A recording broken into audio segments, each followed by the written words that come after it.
19h30 ci télévision Futur Média mbokki salaamaaleykum dalee nag jàmm ci jotaayu xibaar yi li ci gën a fës te ñu nam ko jukki dina bokk ci ñeel jàngoroy Covid 19 fii ci réew bu Sénégal xam ngeen ne yële jamono ñu ngi wax ñeenteel bi vague ñetteel bi ñàkk bu ñu sukkandikoo ci ki nga xam ne nag moom moo di docteur Pape Moussa Thior la mu xamle mu di lu ni mel dina jafe ngir rek ñu dàpp xelu askan wi waxtaan ak ñoom ci wàllu wi ba rek ñu mën a amal li nga xam ne moom moo nekk ñàkk wi ñenn ci ay sénégalais itam suñu ay ndaw daje nañ ak ñoom lañ mën a dégg mu di ñetteel bi ñàkk fii ci réew bu Sénégal ci yooyu jamono lépp lu ñeel wàllu ndox mi itam nga am ko jafe-jafe la wala boo ko amee itam na muy mel du doon loo xamante ni du la neex buñ ci noppee itam yenn ci ay factures yoo xamante ni daañ la ko baaxee di ëpp lool li nga xam ne nag moom nga jëfandikoo ba tax na itam ñenn ci sénégalais yi daal nañ koy ñaawlu mu doon association des bailleurs ak itam représentants yi ñoom ñoo xamle lu ni mel daañ leen digtal ay kaddu ki nga xam ne nag moom moo leen doon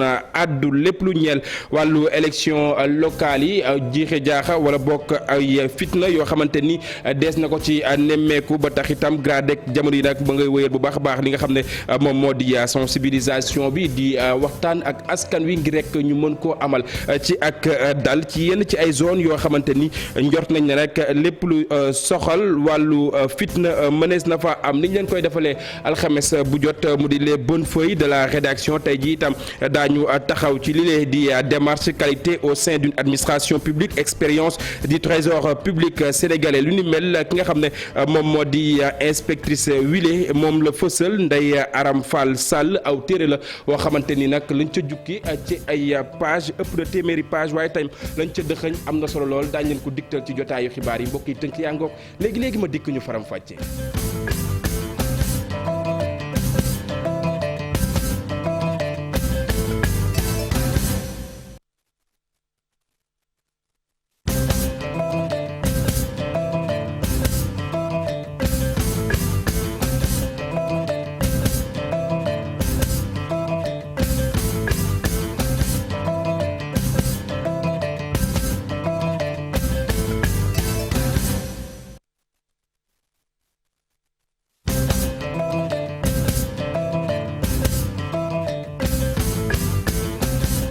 mbokk yi jërë ngeen jëf ñu nuyuwaat leen ci gën gi nuyu xibaar yi ñu doore ko ak li ni mel nga xam ne nag way takk der yi daal nañ koy def jàpp leen lu toll ci junni ak juróom téeméer ak juróom-ñaar fukk ak juróom ci ay doomi aadama yoo xamante ni daal nañ leen di lëñ bët bañ ca noppee itam lu toll ci juróom benn fukk ak ñett ci ñoom daal nañ leen di arrêté ñu doon ay defkatu ñaawteef addu kalpe yoo xamante ni sonal nañ mbit askan wi lépp lu ñeel wàllu càcc trafic ak itam drogue lu ni mel moo tax ñu daal di leen di teg yoxo gendarmerie amal lu ni mel ci diiru ko fukk ak juróomi fan yoo xamante ni nag mi ngi ko doon def ngir rek saytu ñi nga xam ne ñoom ñoo di def katu ñaawteef yi du ñàkk boobule élément daañ ci dikkaat su ñeneen jotaayu xibaar mbokk yi wàllu wér-gu-yaram junjoon naa leen ko bi ñu door yile jotaayu xibaar xam ngeen ne ñeenteel bi vague la ñuy wax ñeenteel bi vague fii ci réew bu Sénégal mu mel ne nag bëri na ci askan wi ñoo xamante ni nag jamono yi seen xel dëgmal na li nga xam ne moom moo di ñetteel bi ñàkk ginnaaw gouvernement bu Sénégal docteur Pape Moussa Thior la mu xamle mu di lu ni mel nag dina jafe ngir rek ñu dàpp ñi nga xam ne ñoom ñoo di sénégalais yi maanaam waxtaan ak ñoom ba tax rek ñu nangu mbir mu ni mel dañu teewlu ay kàddoom ginnaaw bi mu nekkee ganuk info du matin ci micro Chérif Dia. rayul kenn war na mën a tax nag ñu taxaw seetlu. ba xam est-ce que fii nga xam ne fa la ñuy jëm maanaam ci wàllu ñaq bi est-ce que mën nañ ko continuer am déet ñu waxtaan rek ndax Sénégal ci njëlbeen ba dañ ne woon vaccin yi ñi koy jox mooy ñi nga xam ne dañoo wéré di ñoom la feebar bi gën a yàpp ñi nga xam ne dañu amee comorbidité ñu dem ba ci yàgg ñu ne léegi dañuy vacciner ñëpp loolu nag war nañ ko xoolaat lu tax ñu war ko xoolaat man contre ma principe vaccination mais dama ne vaccin yi dafa seer loo xam ne dañ leen ne junni ak juróom-benn téeméeri milliards lañ ci war a def pour vacciner Sénégalais yëpp mais Chérif loolu dafa bari te dëkk bi dafa métti. waaw mais troisième dose bi xam nga ñi nga xam ne dañu ne dañuy indi ñetteelu dose man ñooñu am nañu problème bu rëy xam nga lu tax ñu am problème bu rëy yow da nga ne woon nit ñi ñàkku leen ñaari ñàkk mu am ñu ñàkku am lu ñàkkuwul parce que ñooñu da nga leen ne vaccin bi ñaari dose baax na nga dem ba ci digg bi nga ne leen ñaari dose yi baaxul il faut que nga am ñetteelu dose ba pare nag nga ne ñeneen ñi nga xam ne ñàkkuwuñu ñoo leen ngeen ñàkku mais ki wax loolu am na problème bu rëy boo xam ne nag man maa ngi xool ba xam naka la koy réglé parce que nit ñi nag dañu yore xel di xalaat. ñenn ñi ci askan wi alma lu ñu sax li nga xam ne nag moom moo di ñàkk wu njëkk wi ba tax itam waxtaan ak ñoom ci xel mu dal dina dooni jafe-jafe suñu ay ndaw itam wàcc nañ ci li nga xam ne nag moom moo di terrain bi def seen kéem kattan ngir daal di séq ak ñoom waxtaan lam ca mënti doon am na ci ñoo xamante ni nag daal nañuy dumóoyu wowule bëgg-bëgg Fatou Bintou Konté ak Thierno Laurent Mendy ñoom ñoo daje ak ñoom. waaw yow man utiliser wu ma si benn ba ñëw di ma imposer ma ne laalu ma si tous. jagoo ma ko sax ba koy def laa la wax nii comprendre nga man feebar bi man dama jàpp ne man ça n'existe pas quoi man si sama xalaat bu gàtt waaw parce que su ma toogee ñi toog naa ay première dose ak ay deuxième ak ay troisième dose wala exiger ni ay troisième vague yi. ku jël ñaar moom du jël troisième dëgg yàlla. dellu sama xel rek daal dellu sama xel moom suy def lay def lu dal xelam daal. xaaruma ko jël moom boo jëlee benn dose que ça norme war na mën a faj kon jël nga jël troisième kon garab yi baaxul. bu ñu waxantee dëgg rek. feebar baa ngi fi mais la nga xamante ne moo gën olof ñaay dafa ne fagaru faju xaw ma fagaru fajoo ko gën xaw ma fagaru faju daal fagaroo ko gën léegi nañ ñun ñëpp nañ maase daal jëli dose bi moo gën ci ñun ndax comme moo ñuy protéger dafa bokk ci li ñuy protéger te nit ñi di ñu wax nañu ñëpp a ngi wax nañ ci fagaru ko daal bu baax a baax boo ko defee dana wàññi bagage yi te et puis da lay protéger pour man baax na daal. ñu bëri ci askan wi joxoñ baaraamu tuuma ñi nga xam ne nag ñoom ñoo di waa Sen'Eau ci facture miti yi nga xam ne nag moom la ñuy jot njëkki askan wala ñu xamle mu di lu ni mel duñu ko sax utiliser ci li nga xam ne nag moom moo di seeni ay makkaan yu mooy loolee itam bu ndox mi weesoo xuy xamaj gañ cay nemmeeku bu ñëwee nag du mel na nga xam ne nag noonee nga bëggee ba tax itam wenn association di association des bailleurs ñoom ñooñee nag ñoom ñoo ñaaw lu ni mel bëgg itam gouvernement bu Sénégal daal di ciy jël ay dogal ñu teewlu ko nga xam ne moom moo yoroon seen ak kaddu àdduna jëmale ci micro Mouhamadou Lamine Fall. waa Sen'Eau seen facture yi dafa jéggi dayoo ku doon fay 20 000 ñu ngi lay facturé 60 000 gis naa facture boo xamante ne 60 000 la mu ñëw 200 et quelques mille. mënoon nekk yow nga dëkk si kër ku nekk nga am sa compteur bopp après yaa ngi fay 3 000 kii mu nga fay 4 000 wala comme dafa exagéré léegi ñu triplé ko mais sans parce que borom kër gi nekkul si kër gi mais da ngay bëgg a fayloo encore loo xamante ne consommation la alors que kër gi ku nekk da nga yore sa compteur bopp mais loolu la ñu wax il faut mu dakk li mënul continuer. ñu ngi épuisé peuple bi waaw nit bi dafa metti mais nit ñi da ngay fay loo xamante ne consommé ko loolu la ñuy wax il faut mu dakk quoi. pënd wu wéreegul ba tey diwaan bu Pod Dagné foofee xam ngeen ne coow li nga xam ne nag moom moo fa amoon mu ñeel itam li nga xam ne moom moo di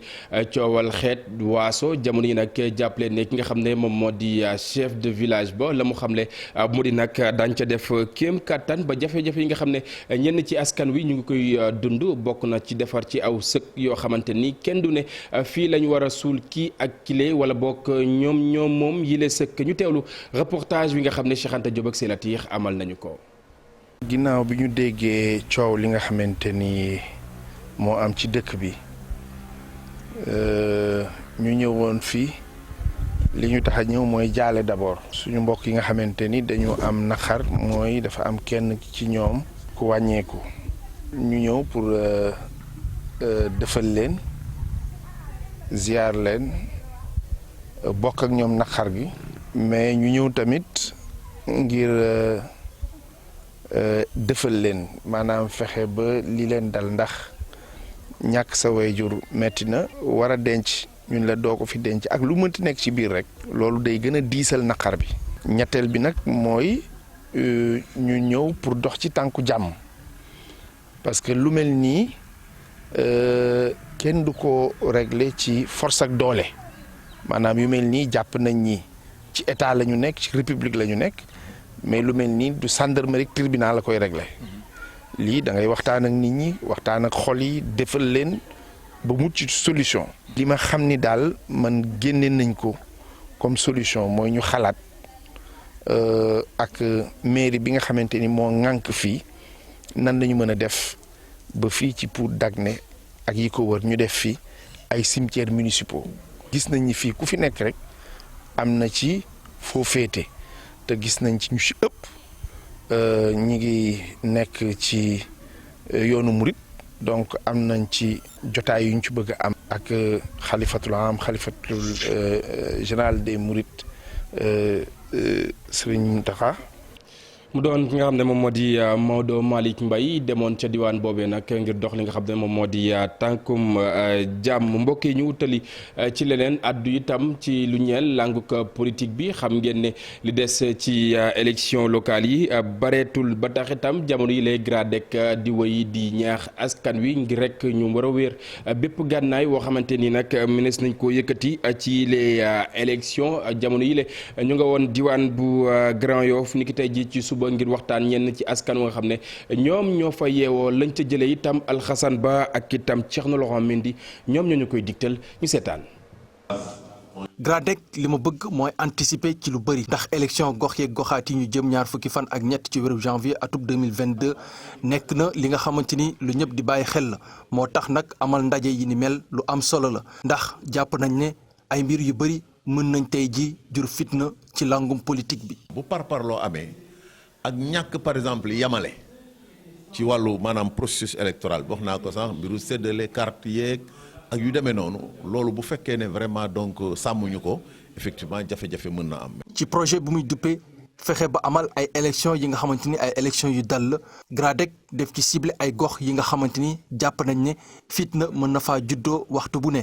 Grand Yoff jàpp nañ ne ci la bokk. ñun forum citoyen pencum nawle yi li ci waar bi ñu fas yéenee bay mooy au-delà de la démarche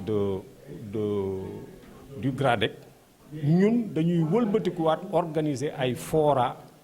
biir campagne électorale bi ci biir Grand Yoff. moo tax donc ñu mën a ñëw fii def activité bi pour dajale maanaam acteurs politiques yi ak société civile ak kuréel yi nga xam ne ñu ngi fiy yëngu yëpp pour waxtaan ak ñoom ci loo xam ne en tout cas moom mooy mën a indi jàmm. message bu ñu bëgg amal nag mooy message yu jàmm ji nag li koy mën a amal mooy tëndiku lépp li nga xamante ni fitna la. mooy ñu fexe ba am taxawaay bi ni mel muy ci wàllum administration ak ñi nga xamante ni ñoom ñooy acteurs politiques yi. administration la ñu fexe ba doxal jàmm ñu teg mbir mi ci lu leer par exemple lu ci mel ni tey mbiru séddale carte yi lu mën a jur coow la lu mën a indi violence la loolu ñu fexe vraiment ba teg ko ci yoon lu ci mel ni par exemple tey campagne électorale bi ñu fexe ba ñoom administration nekk à équidistance des acteurs politiques yi tamit ñoom lu ñu bëgg ci ñoom mooy ñu fexe ba tënku ci charte yi nga xam ne moom mooy régler élection ci wàllu code électoral. GRADEC am li muy xaar ci ndaje yi ni mel yi nga xamante ni fas yéene na ko amal ci ay yenn gox yi mooy ñu fexe ba acteurs yëpp xaatim ab déclaration bi nga xamante ni ñoom ñëpp daañu joxe seen kàddu ne daañu sàmm li di jàmm.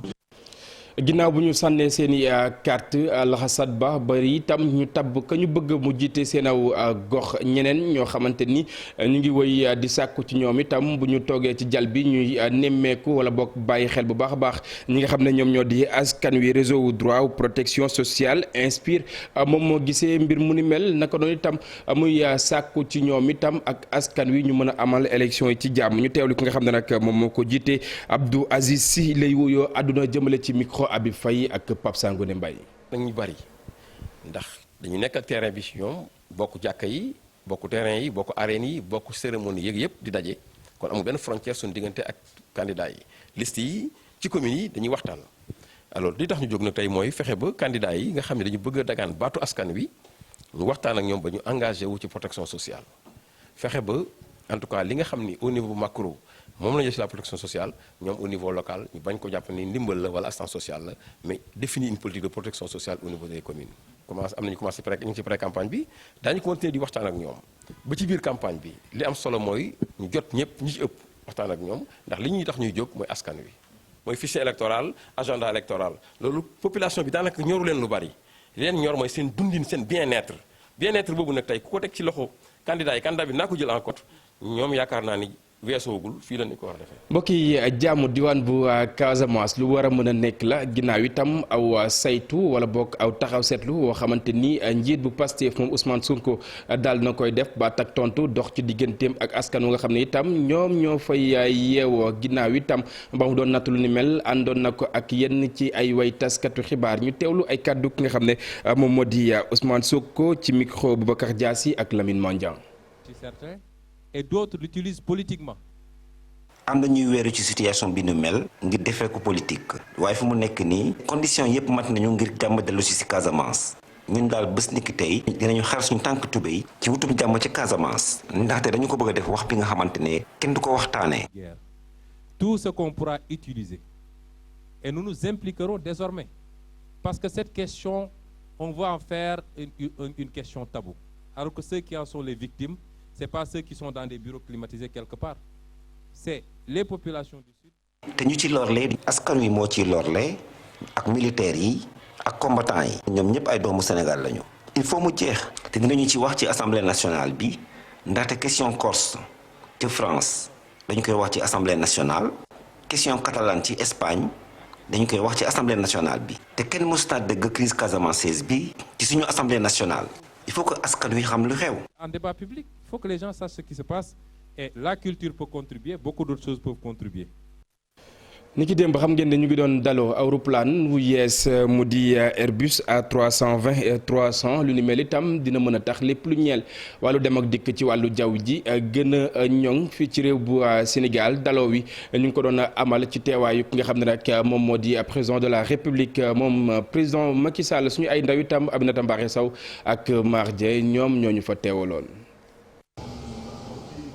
image bi lee di wane ni Airbus A220 300 daal dina teer ci Sénégal loole ginnaaw bi ko ñetti avion militaire gàttandoo ba mu egsi. avion bi Canada lu jógee daal di wàcc sur Dakar directement gis ngeen ko ni mu mel nii avion bu bees la su ma yeboon ni sous région bi wala daanaka Afrique benn lañ fi wala ñaar kenn amagul type d'avion bi. Airbus A220 300 nag doon na avion bu bees boo xam ni compagnie Air Sénégal moo ko dalal avion bi nag ci biir mën na jël lu toll ci 133 passagers ñu jàpp ne niñ ko tabaxee dina tax mu économique lool ci wàllu carburant. Cet appareil de Niokolo-Koba d'une capacité de 133 sièges doté de technologies de dernière génération présente plusieurs avantages. Notamment un aménagement intérieur commode, une consommation sobre en carburant et un besoin de maintenance. Avant avion bi egsi sax ñun ñu ngi ko doon càmbar parce que amoon na ay mission yu responsable Air Sénégal yu dem ci defar avion bi discuter ak ñoom pilote yi ñu formé leen ce qui fait que fii ñu toll nii avion bi yëpp yemb na. njiitu réew mi ginnaaw bi mu rafetloo taxawaay bi nga xam ni Air Sénégal taxaw na ko ak seen avion bu bees bile mu fàttali impératif bi nga xam ni am na ci wàllu sécurité ak ponctualité. La sûreté, la rigueur dans l'organisation, la ponctualité des vols et la qualité du service et de la communication doit rester de mise. Niokolo-Koba noonee la ñu duppee avion bu bees bile di Airbus A220 300 ñu jàpp ni tur boobule ngir dellu njukkal Sénégal oriental avion bi nag ñu ngi ko defaree ci bitim réew précisément Airbus bi nga xam ne moo nekk fële ci Canada. Amina compagnie Air Sénégal xam nga ne nag yenn ci ay ñàkk respecté li nga xam ne nag moom la war a sàmmonteeg askan wi lu ni mel la ñu koy daal di tuumaal ñu bëri ci askan wi itam joxoñ ko li nga xam ne nag moom moo di baraamuk tuuma directeur général bi moom daal dinay tontu la mu xamle mu di dina jëli kaakaam ngir rek lépp loo xamante ni dina ko mën a dàpp li nga xam ne nag moom moo di bëgg-bëggu askan wi dina ko def moom Ibrahima Kane moom moo waxee nu ni mel ñu teewlu ay kàddoom. lu ñu transporté ëpp na lu ñu transporté woon ci 2019 ëpp na ci ñu transporté 2020 mu wat na ñaari yoon lu ñu transporté ci 2020 loolu mooy passager yi ñu ngi ñëw di jël ci Air Sénégal te maa ngi leen di sant di leen gërëm ci loolu ñu ngi ñëw xam am nañ confiance ci Air Sénégal dans l'ensemble waaye nag critiques yi ñoom tamit ñu ngi kontaan ci di leen dégg ndaxte critiques yi ak reproches yi ñuy am ñun ñuy def loolu moo ñu tax ñuy mën a di corriger di changer wala di yokk ci suñu loxo ci suñu liggéey pour fexe bés bu nekk ñuy améliorer critiques yooyu ñuy dégg moo tax Air Sénégal mu ngi indi ay avions yu bees pour remplacer avions yi ci ñu fi nekkoon pour renforcer fiabilité yi critiques yu ñu dégg moo tax Air Sénégal décidé na te ñu valider ko autorités yi valider ko jël maintenance Air Sénégal dugal ko ci biir Air Sénégal bañ ko bàyyi waat benn société bu nekk ci AIBD. mbokk yi miin ngeen ko alxames bu jot dañ leen koy jagleel li ñu dippee les bonnes feuilles de la rédaction tey jii itam daañu taxaw ci téere wi di démarche qualité au sein d'une administration publique expérience du trésor public sénégalais lu ni mel ki nga xam ne nag moom moo ko xaatim Ndeye Aram Fall Sall lay wuyoo aw téere la woo xamante ni lañ ca dëxëñ bëri na page ya ëpp na téeméeri page ak lu ko toftal naka noonu itam mi ngi ñuy won ana nees mën a def ba càmmanteeg wala gën ñoŋ li nga xam ne moom moo di wàllu qualité ci service public yi Ibou Diouf ak Ibou Cissé ñoo sekkoon ak moom waxtaan ngir rek ñu daal di ñuy wax la mu dëxëñ ca boobu la téere. fii ci Sénégal bëri woon ay dogal yu ñu jël ngir dooleel administration publique bu réew mi loolu nag am na lu ci jot a yàmb am na loo xamante ne faw ñu indi ci ay gàgganti tamit loolu de bokk na ci loolee li waral soxna si. bind bi la téere. boo xoolee depuis forum d'administration trésor dafa gën a taxawaat ci soppi maanaam taaral gën a gaawal gën a moderniser ay comment dirais-je service mi. ci bi la téere Ndeye Aram Fall Sall ñëwaat na ci nu ñu duppee norme ISO loolu bokk rek ci li tax ñu mën a xayma qualité du service bu ñuy rafet. certification ISO 9001 dafa nekk. norme boo xam ne dafa norme internationale la buy wan ay yoon yoo xam ne mën nañ cee tënku pour yokk performance am pour également ñi nga xam ne mooy ay client am comme yéen tey fii ngeen nekk tey muy télé am ngeen seen auditoire ñu ngeen fexe ba seeni client yooyu gën a am satisfaction. Ndeye Aram Fall Sall ñëwaat rek yëkkati ay kàddu joxe li nga xamante ne dafa gis ne buñ ci sukkandikoo mën nañu am service public bu gën a am taxawaay. saa bi ñu def ko ne am na ay rëq-rëq ci doxalin yi constat boobu effectivement am na mais également constat bi également am na que ne pas-pas bu mag am na instant bi prise de conscience ak pas-pas bu taxaw bu dëgër am na ngir aujourd'hui ñu mën a soppi doxalin yi. livre bii nag ñu ne dañ ko jagleel ñëpp ñuy yëngu ci wàllu service public comme privé ak ñi nga xamante ne dañuy fas yéene doon ay entrepreneur ci lépp lu aju ci wàllu qualité ak nees yeesale seen service. lu ñu war a taxawee pour yokk qualité service boobu ba nga administration yëpp xam nañ ne lépp lu ñuy tënk ci politique publique moo koy ngànk war ci jiitu donc administration boobu dafa war am tërin boo xam ne dafay yokk réew mi. Ndeye Aram Fall Sall ñëwaat na ci démarche qualité li mu jot a dund fi nga xamante ne foofee la jaar ak loo xamante ne da koy yëkkati gis ne buñ ci jaaree. xëy na administration bi gannaaw taxawaay bi mu am dina am beneen yokkute buñ ci nemmeeku. jërëjëf Ibou Diouf ñu sant ko bu baax a baax gërëm ko mbokk yi itam naka noonu boobule élément mooy buur jotaayu xibaar yi dig daje ak rédaction bu télévision Futur Média fii ak ñeenti simili daañu fi teewaat jukki leen xibaar yi ci kàllaamay tubaab lu mooy loolee itam ma jox leen daje ci yeneen i